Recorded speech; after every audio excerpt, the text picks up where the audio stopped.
और मुख्यमंत्री योगी आदित्यनाथ ने एक ट्वीट किया है और उन्होंने कहा है कि उद्यम प्रदेश के रूप में विकसित हो रहा है उत्तर प्रदेश। उन्होंने कहा कि जर्मनी की एक जूता कंपनी है जो चीन को छोड़कर उत्तर प्रदेश में आना चाहती है और ये इसका एक सबूत है। तो ease of doing business ranking और हमारी निवेश अनुकूल नीतियों का ये एक परिणाम है कि इस तरह से जो बाहर की कंपनियां हैं अब वो उत्तर प्रदेश में निवेश करना चाहती हैं।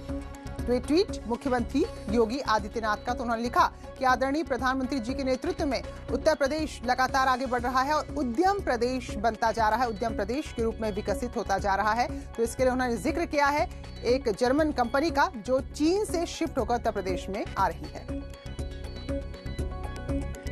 और वहीं महिंद्रा समूह के मुखिया और मशहूर उद्योगपति आनंद महिंद्रा ने इसे बूंद बूंद एकत्र होकर एक अच्छी बाढ़ के रूप में तब्दील होने का संकेत बताया है। महिंद्रा ने ट्वीट कर कहा है कि जर्मन कंपनी का चीन से आगरा आना ताजे पानी की छोटी छोटी बूंदों जैसा है। धीरे धीरे ये बूंदें पतली धार का रूप लेंगी और फिर एक तेज धार वाले विकास के रूप में होते हुए बाढ़ में परिवर्तित होंगी। निवेश और विकास की इस अच्छी बाढ़ को ऐसे ही आने देना चाहिए। इन्वेस्ट इंडिया इस काम में उत्प्रेरक हो सकता है। तो ये ट्वीट आनंद महिंद्रा का।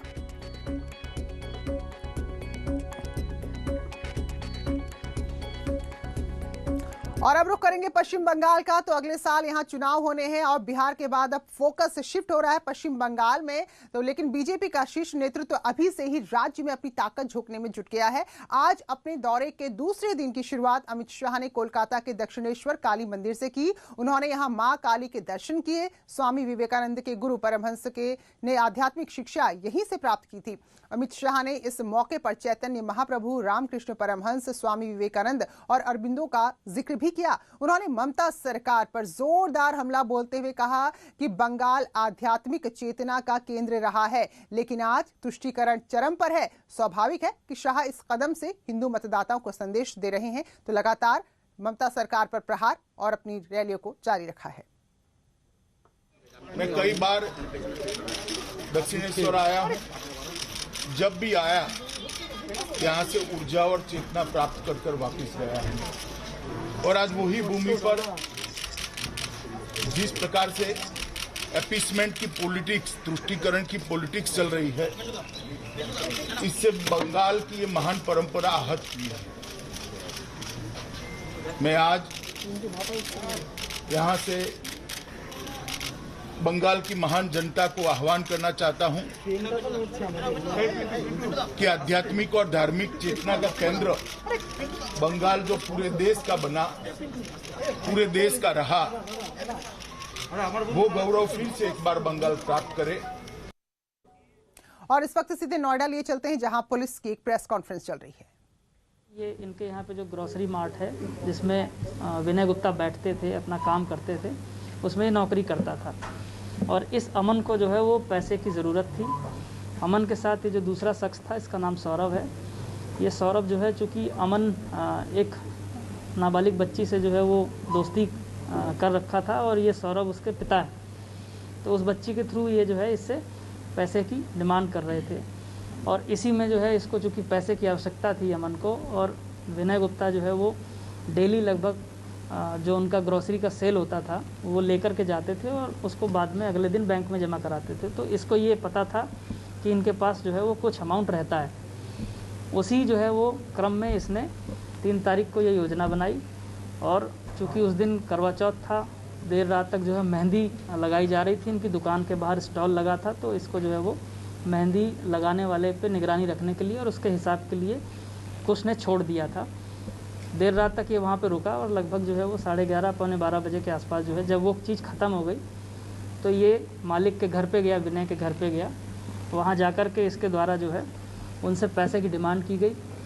उनके द्वारा ये मना कर दिया गया कि जो है पैसा हमारे पास नहीं है।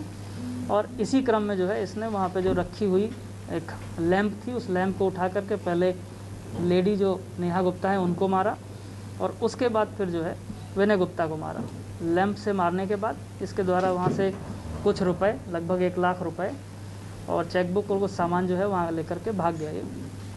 उसी क्रम में जो है इसको आज गिरफ्तार किया गया है। इसके कब्जे से 72,000 रुपये, एक वीवो का मोबाइल, एक चेकबुक बरामद की गई है हमें वो जूते भी मिले हैं जिसमें ब्लड स्टेन्स लगे हुए हैं जो उसने उस समय घटना के दौरान पहने थे।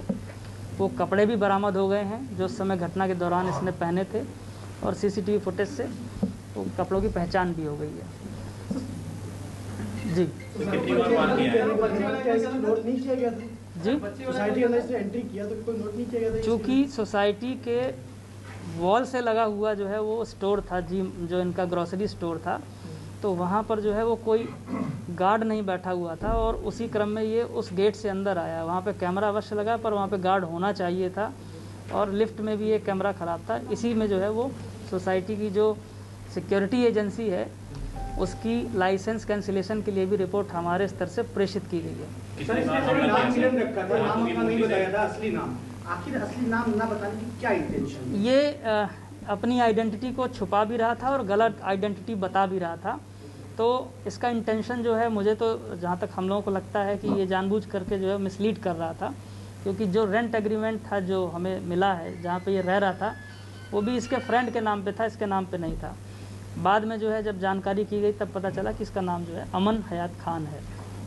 कितनी बार हमला किया था और गलत नाम ये क्या बता रहा? नहीं, ये पूरा नाम नहीं बता रहा था, इसका पूरा नाम अमन हयात खान है, सिर्फ अमन नाम बता रहा था। चूँकि आमतौर पे अमन बड़ा कॉमन नेम है तो लोगों को लगता है, लोग उस बारे में बात नहीं करते हैं, पर इसके द्वारा पूरा आइडेंटिटी डिस्क्लोज नहीं की गई थी। सर कितनी बार कहा गया था सर वारदात को अंजाम देकर? ये भागने की फिराक में था, चूँकि घटना करने के बाद ये जो है फिर ओयो होटल में रुका, और सौरभ जो इसका दूसरा अभियुक्त गिरफ्तार किया गया है, इसने मदद की इसकी रुकने में, होटल को बुक करवाया, होटल में रुका, होटल में रुकने के बाद फिर ये ओला कैब करके भागने की फिराक में था, उसमें इसकी आज गिरफ्तारी की गई है। सर क्या नाबालिग बच्ची के साथ जो इसके रिलेशन थे उसमें ब्लैकमेल किया जा रहा था? नहीं, अब ये जांच का विषय है। जो चीज़ निकल के आई है उसमें ये है कि एक बच्ची के साथ इसकी दोस्ती थी, अब उस दोस्ती के क्रम में इसने ये जो है वो घटना को अंजाम दिया है, या इसको पैसे की वाकई में ज़रूरत थी, ये भी जाँच का विषय है। ये एंगल फिर से बता दिए, बच्ची का उसमें क्या रोल था और दोनों का उसमें कैसे इन्वॉल्वमेंट था? मैंने पहले भी बताया कि इसकी जो है दोस्ती थी, ये जो सौरभ है इसकी बेटी से इसकी दोस्ती थी। सौरभ भी लालची प्रकृति का आदमी है और शराब पीता है, और इसको पैसे की ज़रूरत थी, इसी कारण से इसने इंस्टिगेट किया अपनी बच्ची को, और फिर इनकी दोनों की दोस्ती हुई, और उसी क्रम में जो है इनको पैसे की ज़रूरत थी, सौरभ को भी और अमन को भी, और ये घटनाक्रम को इन्होंने अंजाम दिया, क्योंकि वो डेली का जो है कैश उनका अप डाउन होता था, तो इसको पता था कि इनके पास कैश है। घटना के तो हत्या में सौरभ साथ था क्या? हत्या में सौरभ साथ नहीं था, परंतु सौरभ के द्वारा इंस्टिगेट किया गया और बाद में भगाने की कोशिश की, और उसको छुपाने में भी उसने सहायता की। होटल कहाँ का था जिस पे ठहरा था? ओयो होटल था ये। जी सर, ये जो सौरभ थे कि अपनी बेटी को यूज करके यूज करवा रहे? अभी जांच का विषय है, ये अभी हम ये कह नहीं सकते हैं, ये जांच का विषय है। जब वो हमला हुआ था लड़की के साथ, दोबारा हमला जो हुआ, कितनी बार हमला किया गया? इसने जो है वो पोस्टमार्टम रिपोर्ट के अनुसार तो कई बार जो है वो हमला किया है। लगभग काफ़ी चोटें थी इसमें, 5-6 चोटें जो है वो लेडी को है, और लगभग इतनी चोटें जेंट्स को भी है। कैश कितना लूट के ले गए थे? लगभग 1 लाख रुपए के आसपास, जैसा कि ये बताया है, इसके द्वारा लिया गया था, जिसमें से 72,000 रुपये बरामद हो गया है। एक फ़ोन घटना के बाद ख़रीदा गया है, वो फ़ोन भी 15-16 हज़ार का है, वो भी बरामद हो गया है, और कुछ किराया दिया गया है रेंट मकान मालिक को, तो उसके अकॉर्डिंग लगभग 1 लाख रुपये नहीं, गेट नहीं खुला हुआ था, गेट बंद था। जब ये गया है, इसने घंटी बजाई है तो उन्होंने गेट खोला है, और उसके बाद ये घटना हुई, घटना होने के बाद वो भाग गया है। सर ये प्लान करके गया था मर्डर करने के लिए या फिट ऑफ रेंज में हो गया? अब इसका ये कहना है कि ये जो है वो पैसा लूटने के लिए गया था, इसको पैसे की ज़रूरत थी, परंतु इसने पीछे चाकू भी खरीदा था, तो कहीं ना कहीं इसके दिमाग में ये बात तो चल रही थी कि अगर कोई बात होगी तो मैं कुछ भी कर सकता हूँ। उसी दिन खरीदा था चाकू।